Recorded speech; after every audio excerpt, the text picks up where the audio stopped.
youngest grandson is named Chris. Okay. And I'm hoping at some point in time to be able to have them working with the company and with our good friend Linda to run this business for us. Okay. So I want to ask a question now. I see Sure. Micro's Agronomy Nigeria project. Does it mean you have already started this out in Nigeria, or you are hoping to? No, we have not. About 2 years ago, I did a proposal for the city of Detroit. Okay. Detroit's really in a terrible condition.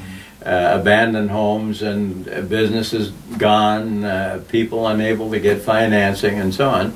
And what I proposed for Detroit was a number of processes that would put together a business that would enable a lot of people to find work.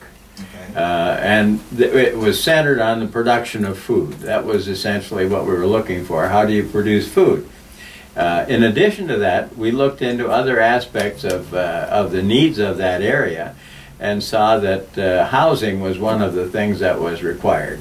And so for the city of Detroit, we proposed a rebuilding program, and I had actually gotten involved in that in 2009 with my son Mike and grandson Mike and my grandson Chris. We rebuilt an old house for my son in the village of Millersburg, and we thought that this was a good way to take these properties that had been foreclosed, purchased at a low cost, put in the required repairs, and then put them on the market. Unfortunately, we couldn't sell it, but we learned a lot, and from that, it struck me that here's a way that we could resolve some of our problems with foreclosures, with unemployment, and with making materials and making products here in the United States to fulfill these needs of housing. That tied into our proposal for Nigeria when we were given the original concept of what's going on in West Africa, Sub-Saharan Africa, and we obtained reports from the IMF on progress reports and lack of progress reports. What's the IMF? International Monetary Fund from the United Nations.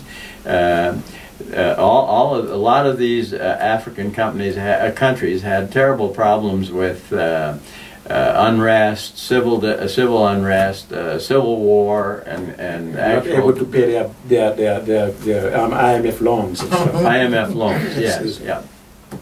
And so as a result of that, they listed a whole series of problems that needed to be addressed.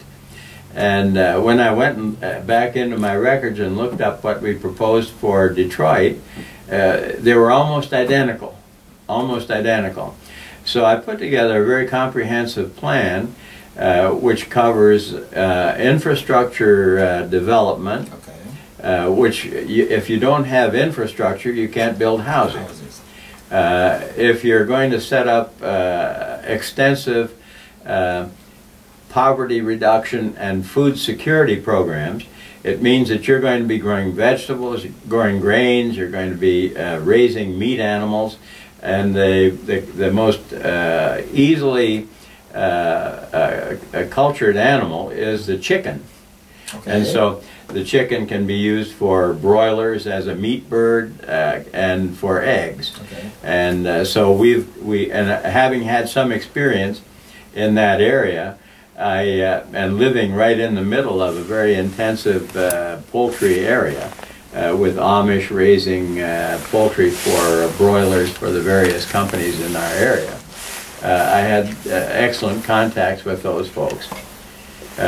With that, we have also had the experience of working. I have had the personal experience of working with folks in the rendering business, where they handle the offal and the slaughterhouse residue from poultry processing.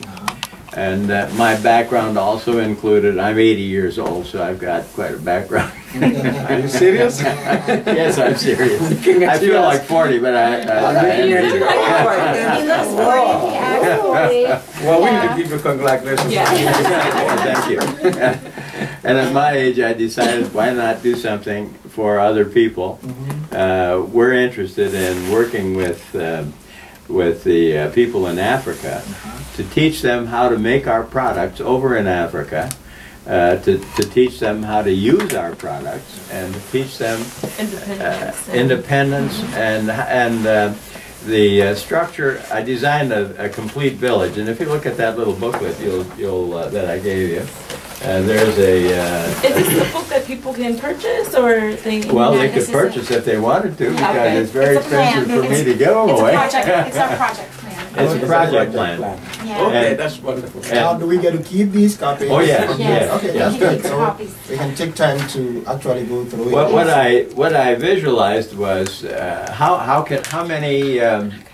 what is the practical amount of food that we can raise with a budget that's limited to a certain level. Okay. And so what we decided was we'd create a set of greenhouse units. Now these won't be traditional greenhouse